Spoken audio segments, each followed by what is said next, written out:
Today, threatened, tracked, and killed while reporting on Lebanon. We can't get out. Somebody please contact the UN, contact UNIFIL, contact the Israelis. Like, we need help getting out of here. That help didn't come. What actually did come was another Israeli airstrike. As another beloved journalist in Lebanon is killed by Israel, what hope is there for accountability? I'm Malika Bilal, and this is The Take.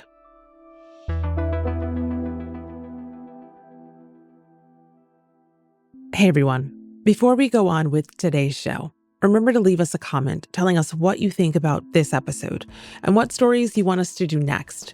And if you're listening on a podcast app, leave us a review telling us where you're listening from and give us a 5-star rating while you're there. It helps other people discover the show. My name is Heidi Pett. I am the Syria correspondent for Al Jazeera English, but at the moment I've been reporting from Lebanon since the war started here. So Heidi, welcome to The Take. It's really good to have you on. You and I are speaking on Thursday, just hours after you attended the funeral for Amal Khalil, who's a journalist who was killed by an Israeli strike in South Lebanon yesterday, in the middle of what is ostensibly a 10-day ceasefire between Israel and Lebanon. So let's start with who she was, because I know she'd been a journalist in Lebanon for many years and was a recognizable face for people there. But for people outside of the country, what can you tell us about her? Yeah, so Amal Khalil was a really well-loved and respected journalist here. She is from South Lebanon. She has spent many years reporting on South Lebanon. لليوم الخامس على التوالي لا تزال فرق الدفاع المدني تبحث عن مفقودين. So not just during this war, but also during the 2024 war. She worked for a newspaper called Al-Akhbar, and she was well known not just for her reporting, but also because she had received threats during the last war, actually, from an Israeli phone number, telling her that she should cease her work, that if she wanted to keep her head on her shoulders, in fact, that she should leave Lebanon. Do we know who those threats were from? Yeah, so I actually have the phone number, and I was speaking with the person who sent them to her. It's an Israeli sort of commentator and media personality. His name is Gal Gideon Ben Abraham, and he was unrepentant, basically, about those threats. He kind of doubled down. So he had been threatening her, and then she's killed in this strike while she was on location to do her job, to report with another journalist. So tell us about what happened. What do we know? So what we know is that Amal and her colleague Zainab, who's a freelance photojournalist who she was working and traveling with that day, they were part of a convoy of vehicles. They were working in South Lebanon, covering the destruction and including the ongoing destruction and detonations during this ceasefire. And while they were driving through the town of Atiri, the car in front of them was hit by an Israeli strike. And there were 2 people in that car, 2 civilians, who were both immediately killed, from what we understand. Now, Amal and Zainab then fled their vehicle. They got out of their car. And at that point, Amal sent a voice note to her family explaining what had happened, right? Saying, look, there's been a drone strike, but really trying to reassure them and saying, you can hear her voice shaking. But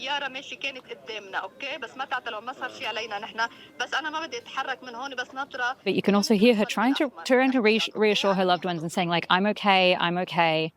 But what happened after that is that they were kind of stuck. They were pinned down in this location, and they took shelter in a nearby building. So she was calling members of the civil defense who couldn't reach her because they didn't have permission through what's called the mechanism. So down here in southern Lebanon, civil defense, ambulances, and NGOs, they have to coordinate not just with the Lebanese army and Hezbollah, but also actually with the Israeli military. So they'll send a notification and say, we want to go to this village, or we need to access this location. There's people trapped. And sometimes eventually they'll respond and say, okay, received, we understand where you're going. They'll never really guarantee your safety, but they'll at least acknowledge that they've received your message. But the civil defense teams didn't have any acknowledgement, and there were ongoing Israeli strikes. So What happened is that Amal and Zainab, they were messaging and on the phone back and forth with civil defense, who were telling them, we can't get to you, but can you get to us? And so they went back towards the car to try to leave. And at that point, an Israeli drone actually dropped a grenade on them and injured Amal and damaged the car as well. And so they ran back into a different building. And again, they were taking shelter there. So that was at around sort of a bit after 3 o'clock in the afternoon by this point.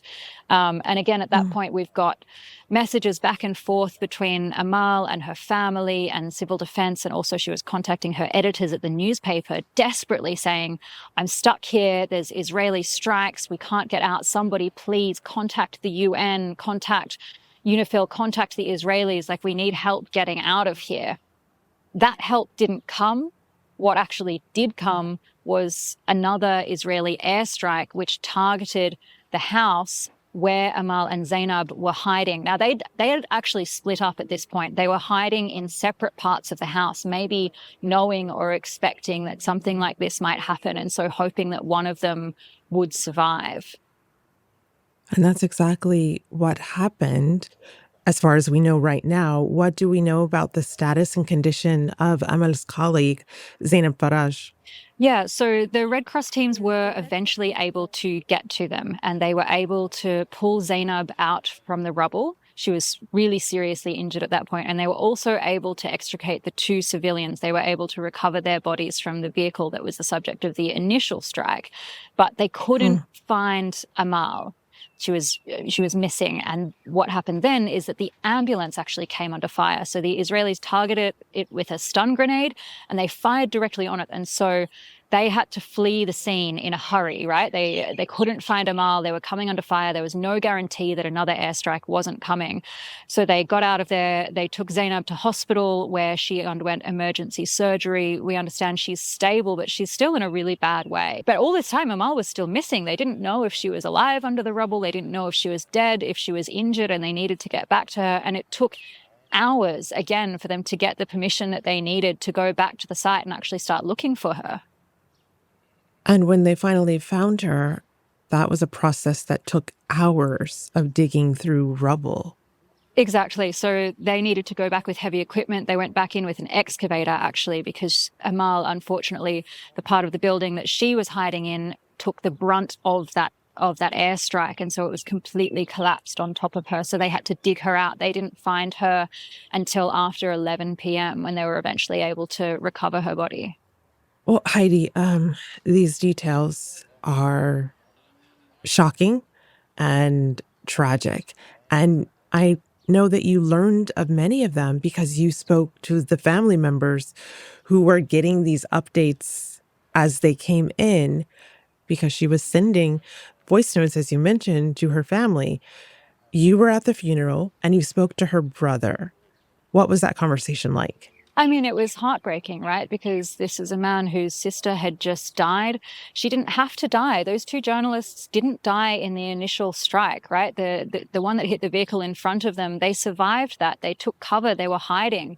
The Ministry of Health, actually, the language that they used was that they were pursued by Israeli airstrikes. And so he was really strong when we were speaking to him, but he was angry. Unfortunately, if there was movement, or if Israel had not denied permission to enter to rescue Amal, Amal would be standing in my place speaking, and it wouldn't be me speaking on her behalf. And what he told us is that if immediate access had been given after that first strike, if the rescue teams had been able to get to her, that his sister would still be alive. And, he again pointed out, my sister was a journalist. She's protected under international human rights law. But she's obviously not the first or the only Lebanese journalist to die, not even the first or the only to die this month as a result of targeted Israeli strikes. And part of the reason that he was keen to share that with us is to prove Amal was alive after that first strike, and she told them she was fine. It was only after the second airstrike that her phone went offline and that nobody was able to reach her. So this was an example of what's known as a double tap strike. Is that right? Yeah, exactly. And there have been loads of those in southern Lebanon, or not even just in South Lebanon, but across the country. You know, this is a playbook that we have seen the Israelis use in Gaza. It's a playbook that was used during the 2024 war here in Lebanon, and it's one that we have seen again and again. In fact, it's not even just double taps. We sometimes have triple or even quadruple attacks as like successive waves of first responders, whether it's ambulances, firemen, paramedics, or even just people at the scene try to go and help. They get hit again and again and again. Heidi, you mentioned the playbook, and another angle of this playbook that we've seen again and again, both in Gaza and in Lebanon, is these messages that come to specifically journalists, warning them or telling them that they need to leave, they need to get out of an area, or they will be killed, their families will be killed. How do you make sense of the messages that we know Amal reportedly received, given that they didn't come from an obscure place? They come from someone who has named himself, but he's not in the government. How do you square that? I mean, you're right. It is different. Sometimes journalists received messages or warnings, particularly in Gaza, that were identifiably from the Israeli military, or they seemed to be on behalf of the Israeli state. This was from a private citizen. I asked him how he got Amal's number. He wouldn't tell me. After I said, "Are you aware that Amal has now been killed in an Israeli airstrike?" His response was essentially like, she had it coming.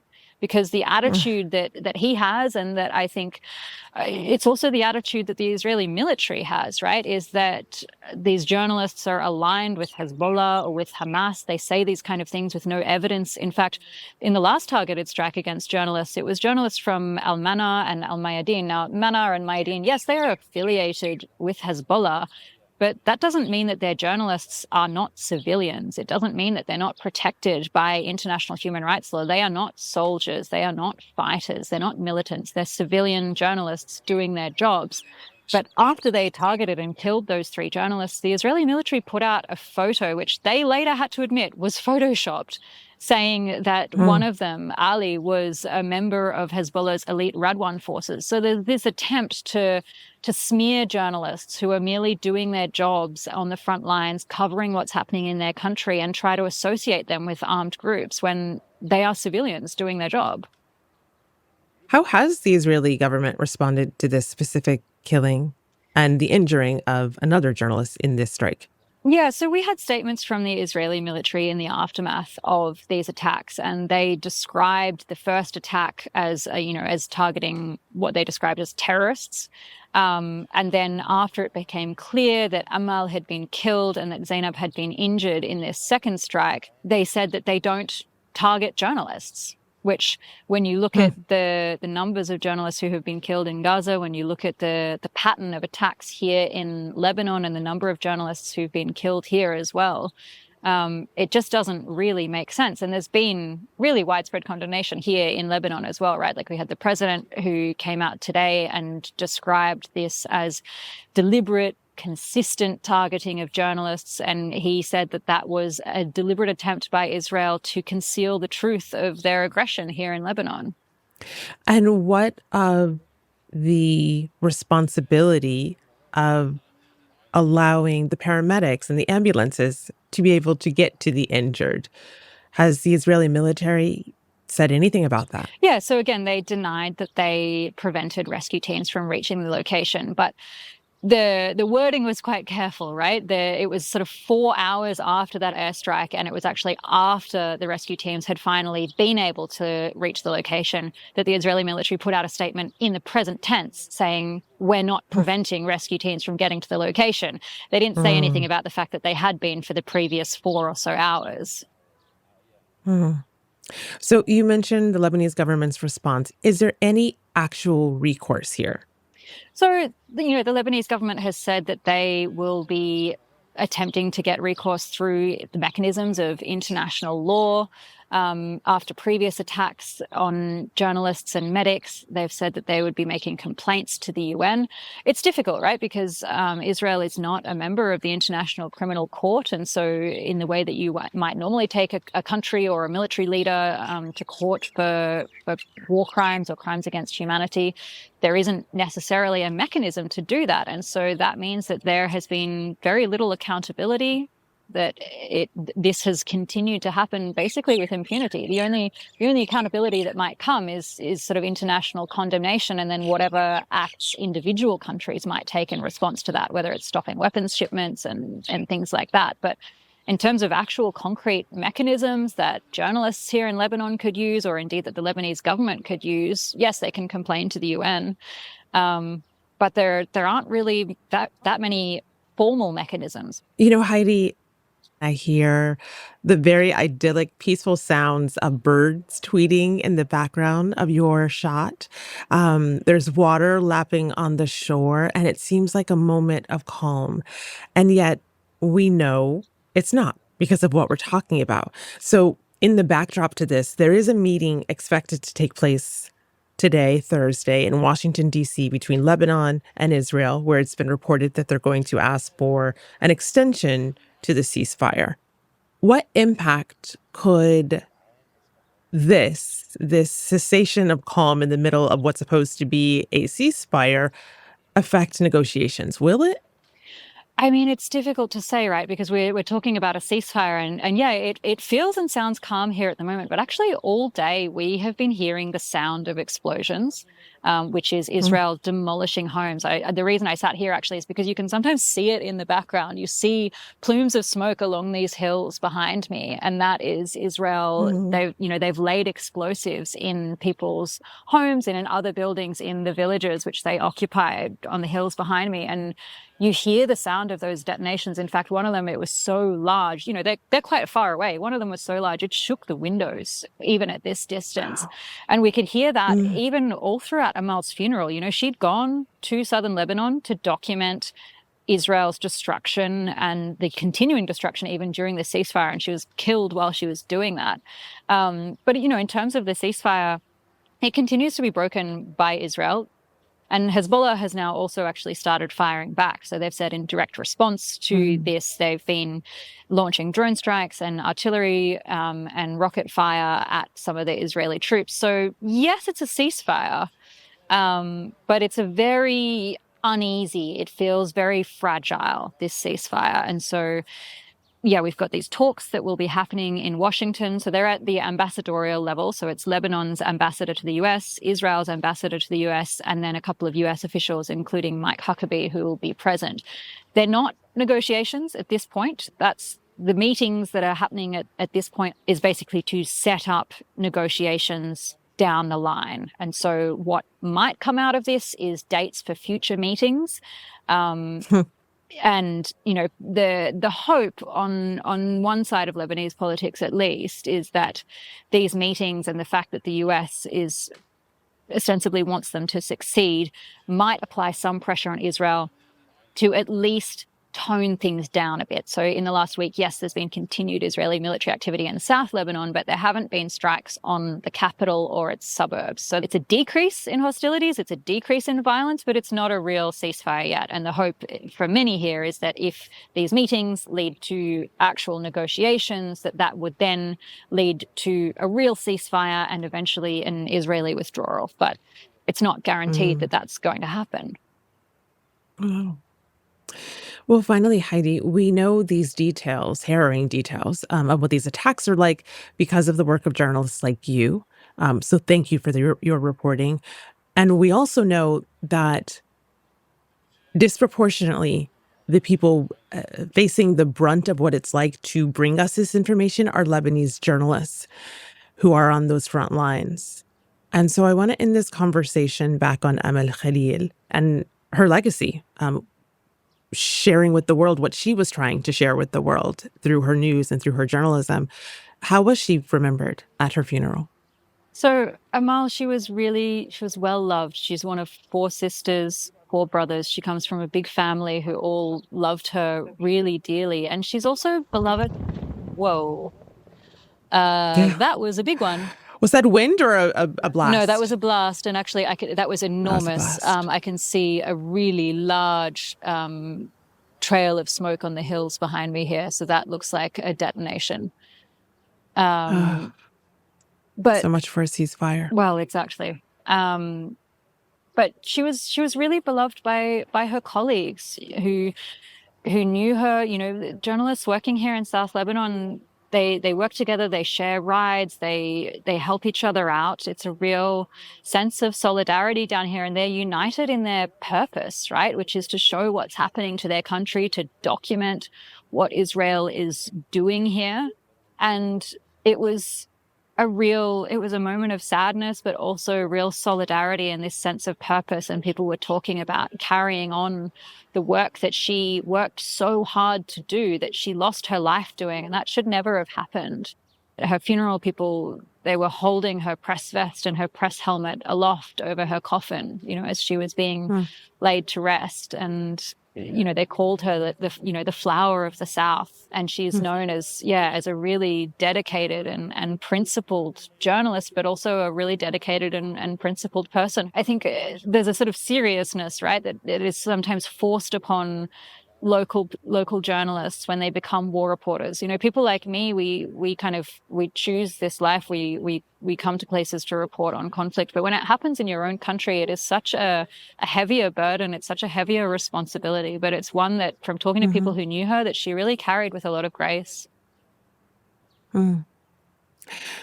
Heidi, thank you for sharing your reporting on this. We appreciate it. Thank you.